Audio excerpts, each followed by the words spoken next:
Welcome back to my channel. My name is Chi Doll, and if you guys are actually, you know what? Scratch that. Hello, guys. My name is Chineri Victorious. So thank you guys for coming back to my channel.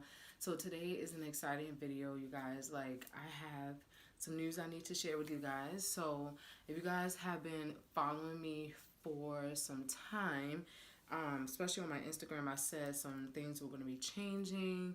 You know, I always talked about moving in silence and stuff like that. So today I wanted to share with you guys that I have officially graduated from nursing school, and I'm so happy about that. Like, you guys don't even understand the stress. Like, I don't even know who said it. Like, somebody said that nursing school was easy, like anybody can do it. The lie determined, the lie detector determined that was a lie. So, yeah, because you guys know I've been through pharmacy school, and definitely, I think it's more intense because number one, it's shorter, and you are expected to know a lot more information in a short amount of time. Normally, pharmacy school is 4 years or 3 years if you do the accelerated track, and nursing school is 2 years or 16 months, like I did the accelerated track. So I am super excited. So I just want to thank everybody who showed mad support, hella support on my Instagram posts, sending me love through text, calls, people who showed up for my graduation, like my cousin and my best friend, my husband and my baby. And if you guys didn't know, I know a lot of you guys are probably wondering, like, I thought her family was bigger. So my sister and I actually graduated the same exact day. So my sister graduated with a bachelor's degree in biology with a minor in chemistry, and I graduated with a bachelor's degree of science in nursing. And I finished with above a 3.0, so that was my goal, and I was happy about that. So, yeah. So here is some questions that I get commonly asked. How long was my program? 16 months. I started last August, which was August 2017. Graduated December 2018. It's the same classes that that a normal nursing school takes. It's just in a shorter period of time. We do have a winter break in December, which is about like 2 weeks or something like that. Then we come back in January, then have another break around the ending of April, mid-May. Then we come back in June, and then we have like no other breaks until we graduate. Our school used HESI.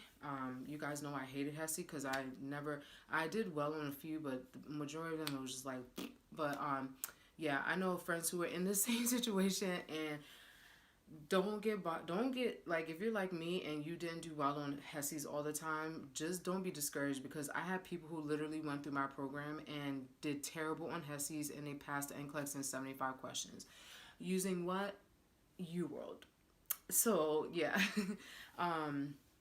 What's another question I get asked often? Oh, my class, in order to get into my school, you do need a bachelor's degree in something. And it can be in anything. Like, it doesn't even have to be science-based.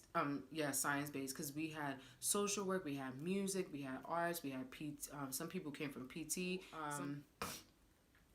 Some people who were in like medical school and changed their career paths. Some people who actually had a full-blown career and came back to do nursing. We had paramedics who decided to do nursing. So it can basically be in anything, just as long as you complete the prerequisites.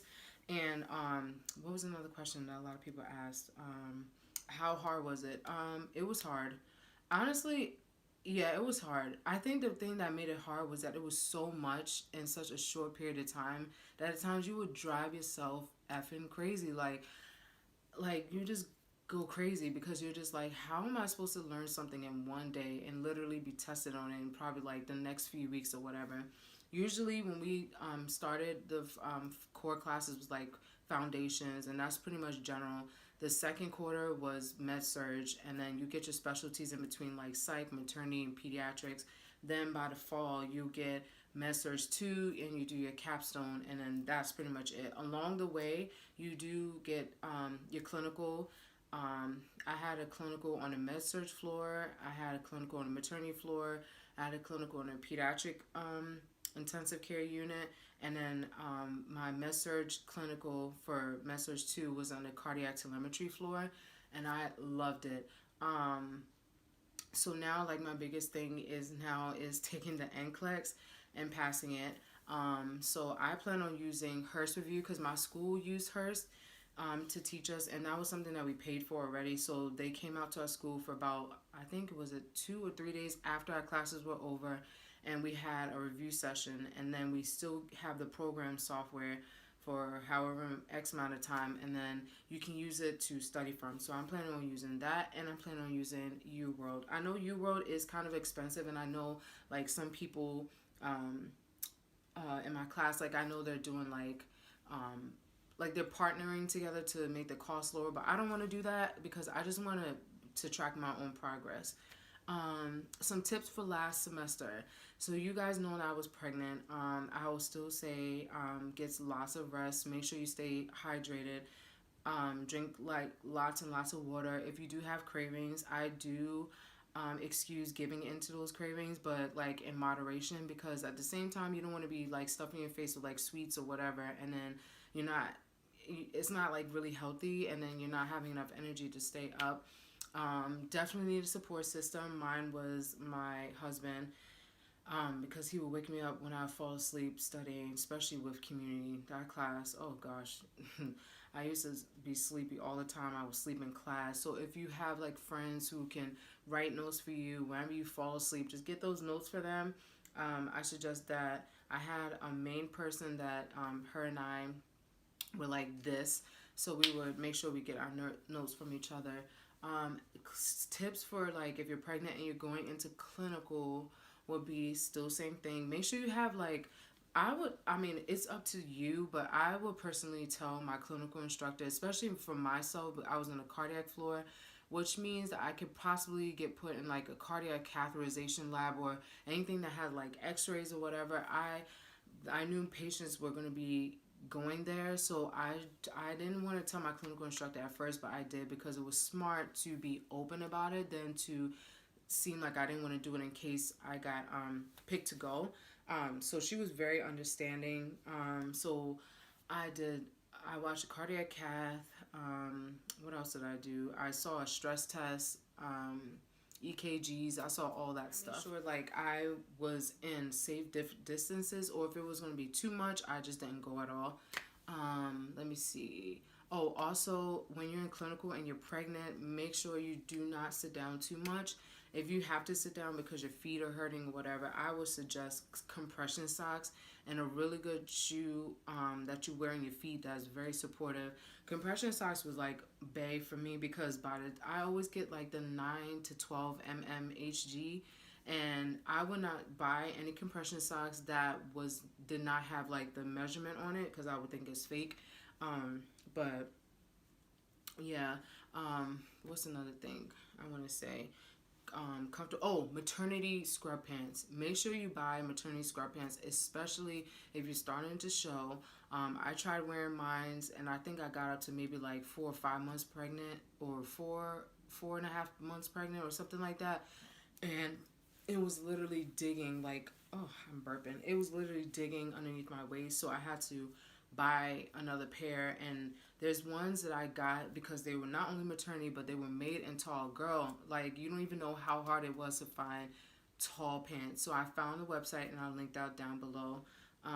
Also, when you're dealing with patients, especially if you have to lift, I would say do not lift by yourself.